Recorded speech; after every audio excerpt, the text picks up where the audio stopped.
Since the beginning of Ninjago, you will find that the writers often introduce the concept of new weapons into the show for the ninja or the villain to use in some way. And the power scale between these weapons definitely vary from case to case. Some of them are extremely powerful and can shake the fabric of reality, whereas some of the others may not actually possess any sort of ability at all, but often they are still in the criteria of the iconic Ninjago weapons. But the question for today is, which of these weapons is actually the strongest? And this is in context of a villain using it against the ninja or the ninja using it against the villains. And all of them come into place in some way, shape or form. But the real question is, which is the best for the job? So I have compiled, in my opinion, the 10 strongest weapons in Ninjago, and I will explain how I have come to the conclusion when I get to them. But ultimately speaking, I am quite happy with this list. But ultimately, if you disagree with me in any way, shape or form, definitely let me know in the comments. But if you do agree with me, also let me know, because I'm curious to know if my opinion is the same as yours. But before we do get into the 10, I do want to give an honorable mention to a certain item in particular, and that is the staff that Chen uses in Season 4, and there's a reason why it's not on this list. And that is simply because I had a very difficult time actually determining what state to actually use it in, because natively speaking, it actually doesn't have any sort of power at all. It completely relies on Chen being able to absorb the power of the person in front of them, and them also not really resisting, because we never really saw Chen take power while the person was actually fighting back. But of course, when you absorb every single elemental power, it is by all account the most strong. But are we classing it in that state and form? And also, you have to think of it in context of Chen using it against the ninja. Even when the ninja had no power, they very easily disarmed him. So it also comes down to the fact that Chen just wasn't really good with the weapon. But the fact is that I didn't know whether or not to determine it as with all of the elemental powers within it, or when it's actually at its base form, which has none of them. And the simple answer to that is, if it has none of the powers, it is the worst weapon because it has no sort of use outside of that. And if it has every single elemental ability, it of course would be number 1. But the problem is, like I said, is that it's way too difficult to determine it because of the varying state of the weapon, whereas every other weapon on this list is quite consistent in what it can actually do. So that's why Chen's staff is not on this list, but I thought I'd get that out of the way now. But let's actually now talk about the list, and coming in at the number 10 spot is going to be the Ying Blade used by Master Yang, and ultimately I do think this one deserved a spot. While we know that the weapon itself is not actually designed for combat, it is more a mystical weapon with different abilities, it was actually utilized in combat in a couple different instances. In Day of the Pod, Cole does use the weapon against Yang, and Yang used it against Cole respectively, but the fact is that that's not its actual use. The Ying Blade of course has the ability to cut the Rift of Return, and the potential of that is quite interesting. Of course you could bring back villains, you could bring back armies, you could bring back a whole multitude of different people because of the weapon. But the fact is that even though it has that very impressive ability, and that is the main reason it's on this list, apart from that you kind of have to just utilize it as a standard weapon. But apart from that fact, I do still think it's deserving of the number 10 spot, because the potential of the weapon is definitely there. Even though apart from that potential, it is not too much different from any other blade. But ultimately, the Ying Blade is number 10. Number 9 is actually going to be going to the Hunted Golden Armor and the Dragon Bone Blade. And this may actually be a bit of a surprise. Some people may not have expected it at all, and some people may have expected it a bit higher. Now the thing is that the Golden Armor itself actually hasn't got any sort of ability whatsoever. It is essentially just a standard set of golden armor. It's probably very strong, but the fact is that it's not really any sort of thing special. But the thing is, the most of it comes from the Dragon Bone Blade. Remember that even though it is by all accounts just a standard blade, and in similar vein to the Ying Blade you would just use it in that instance, the fact is that the Dragon Bone Blade also has a very unique ability, which is of course to completely absorb elemental power. So in the context of a villain using it against the ninja, say heavy metal in a dragon pit, you will find that it renders an elemental master completely useless. And in my opinion, when it comes down to facing against the ninja, it is a much more impressive weapon for that very reason. It renders the ninja having to use only their actual hand-to-hand combat, and in the case of heavy metal, who is a very skilled combatant, it is actually a very big advantage. So when it comes down to it, you have to consider it for that very specific reason. And heavy metal isn't the only example of this actually happening. We see Lloyd use the Dragon Bone Blade against Garmadon, and it renders his powers completely useless as well. So the fact is that it completely forces an elemental master to change their approach when it comes down to their actual combat technique, which in my opinion can't go unnoticed. And in the context of the criteria, which is of course using it against the ninja, it is an extremely powerful blade to actually use. And of course the armor is a nice little added touch. So for that reason, it has to be number 9. Number 8 then actually is the Jin Blade, and you may be wondering why it's here when I didn't include Chen's staff, and that's because there is a very sharp difference between the two. Now fundamentally they actually have very similar abilities. You'll notice that the staff that Chen uses absorbs elemental power, whereas Nardacon's sword actually absorbs the person, and if it's an elemental master it can also use the elemental ability.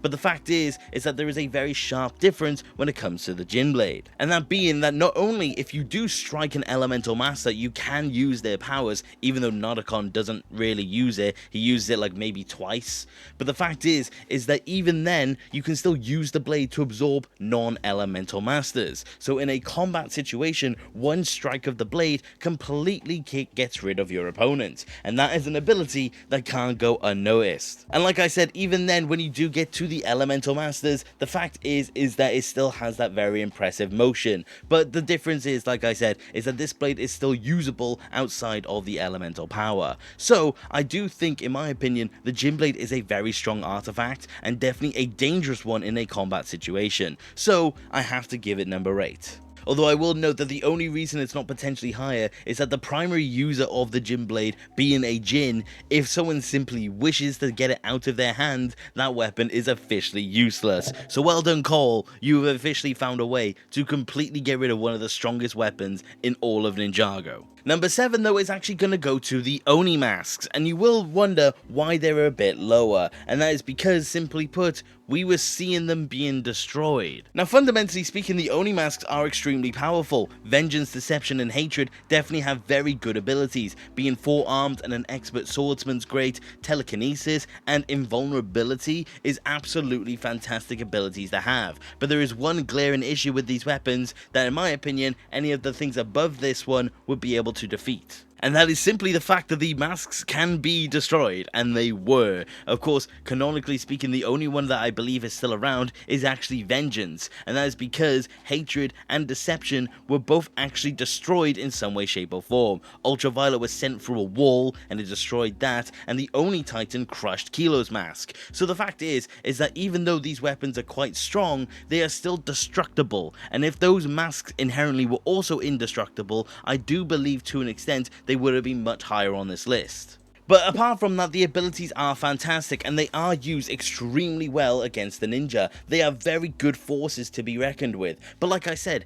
every single ability or weapon above these on the list can and will destroy those masks. So in my opinion, I don't think that you could keep them any higher than this, simply because you can crush them.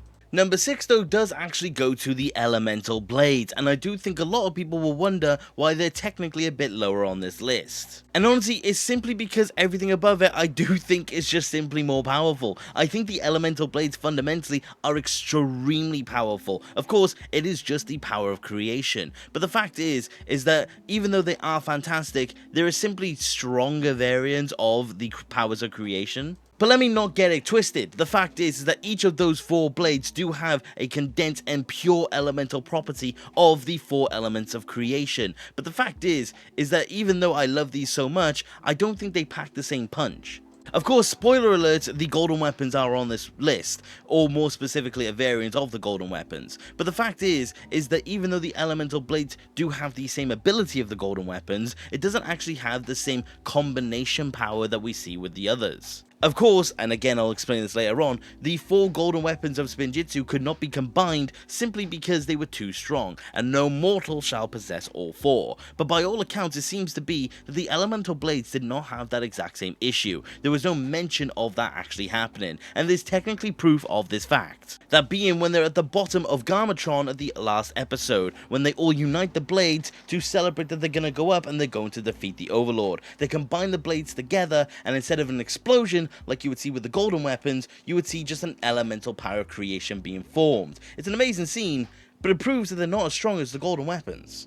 And in my opinion, that definitely seems to be the difference. Even though they are the powers of creation, it doesn't seem to be as potent, and you could also make the argument that's because Lloyd has got golden power. But the fact is that we do kind of have proof that the elemental blades are weaker than the golden weapons. So I'm going to take that and leave them in 6, even though they are extremely powerful. But you'll get why when you see what's above it. And that leads me into the number 5 slot, which is going to be the Scrolls of Forbidden Spinjitzu. And I do kind of think this is a no-brainer, but of course let me explain.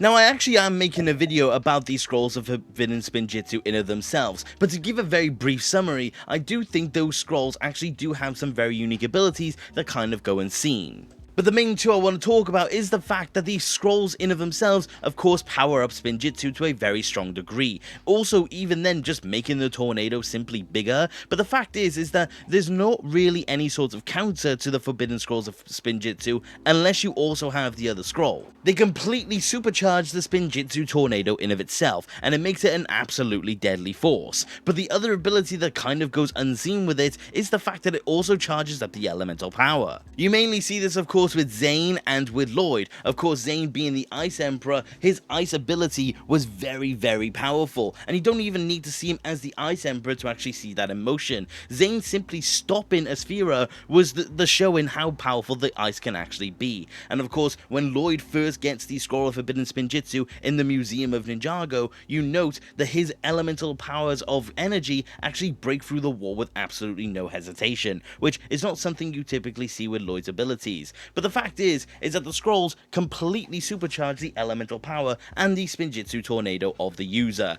and it's a very, very strong force that I don't think we ever actually saw a proper counter to. It is just simply a fundamentally very strong item, and I do think it's very strong in comparison to everything else we get to see, and I do believe everything above it would still stop it, but the fact is that these are extremely powerful artifacts, and of course there is a destructible nature to them. Of course we see Zane smash one of them, but the fact is that if it wasn't for Zane doing it himself, it wouldn't have been done anyways. So for that reason, number 5.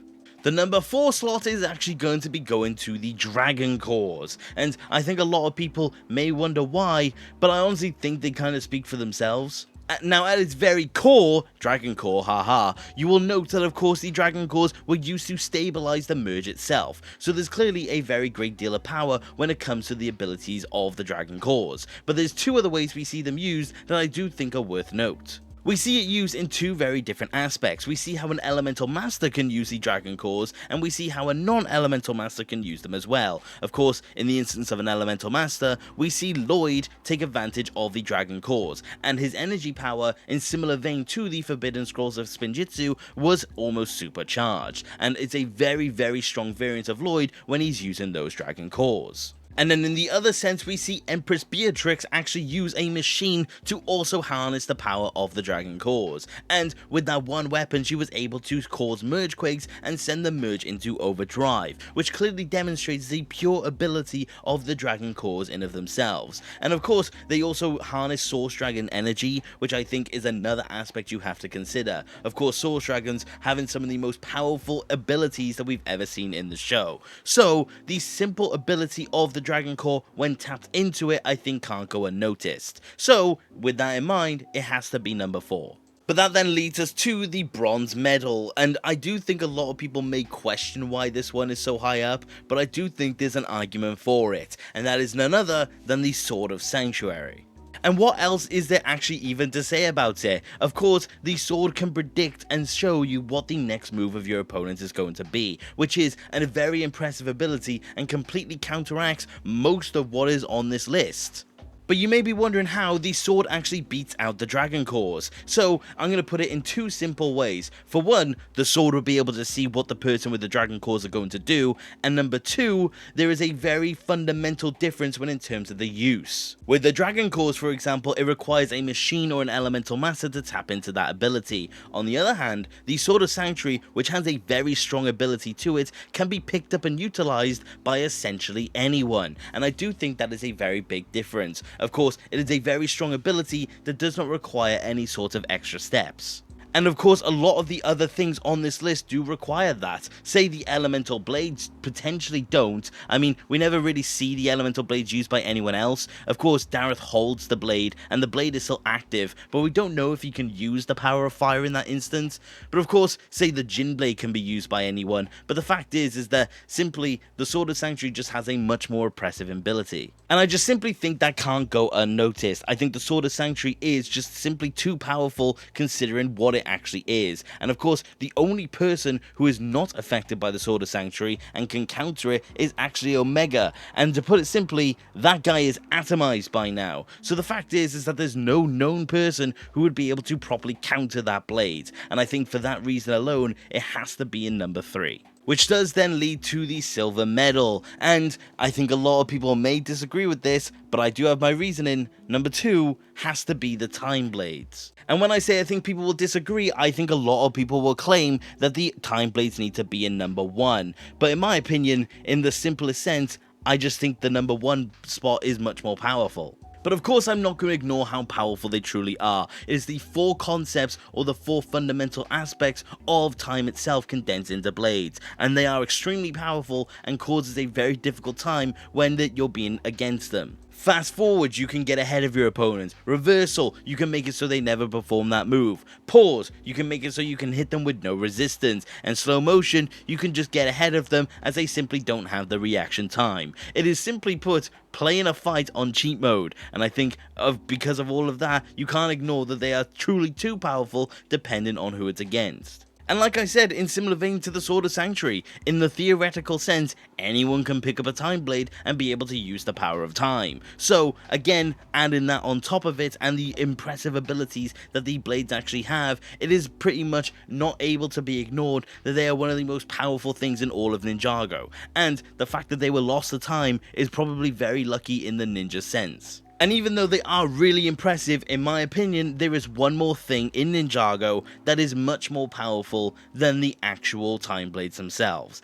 And that is, of course, the Mega Weapon. Now, of course, some of you may have been able to predict that because I did say that the golden weapons were on here. And when I say the Mega Weapon, I'm classing it as the fact that at one point they were the golden weapons, at one point it was the Mega Weapon, and then at another point it was the golden armor. So the fact is that these weapons have truly proved that they are the strongest of them all. Now, you can take into account that, of course, when they're individual as the 4 weapons of Spinjitzu, they are extremely powerful. And, of course, when they're the golden armor for the Golden Master, it is, again, also the fundamental powers of creation. But the Mega Weapon aspect of these weapons is truly what makes it the number 1. The Mega Weapon is the powers of creation in of themselves, and not only is it creation, it is the strongest variant we have potentially ever seen of it, because the Mega Weapon shook the fabric of time and space in of themselves and changed reality as we very much knew it. There is absolutely no limit to the golden weapon apart from outright asking for it to destroy something,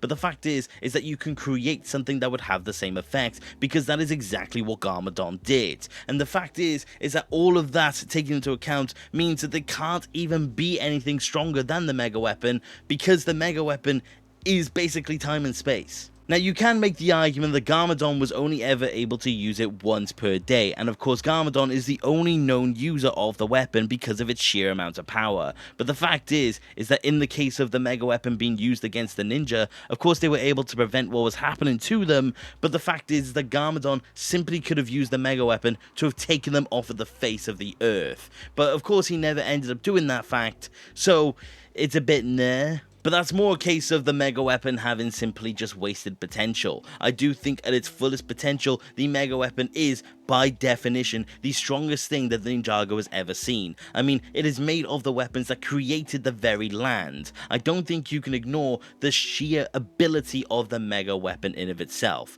So that is why it has to be the number 1 spot. But that is my opinion on what the 10 strongest weapons in Ninjago actually are. I do think you could obviously make some adjustments and some changes, and I may feel differently about it by the time this video premieres. But the fact is that I do think at its core, these are the 10 strongest weapons. Of course, I also mentioned Chen's staff, but of course, I really don't know how to feel about that weapon. I would like to know if you consider Chen's staff natively, or when he actually has used the powers in the staff itself. But like I said, let me know what you think. Do you agree or do you disagree with this list? Because I do think this is a decent list overall, but I do want to know what you guys think. But that is about it for today, you guys, and thank you very much for watching this video, and let me know if there are any other lists in similar vein to this that you would like to see. But yeah, let me know what you think of what I've talked about today, because I'm definitely curious to hear it. But that, like I said, is about it. Thank you very much for watching, and take care. Okay, bye!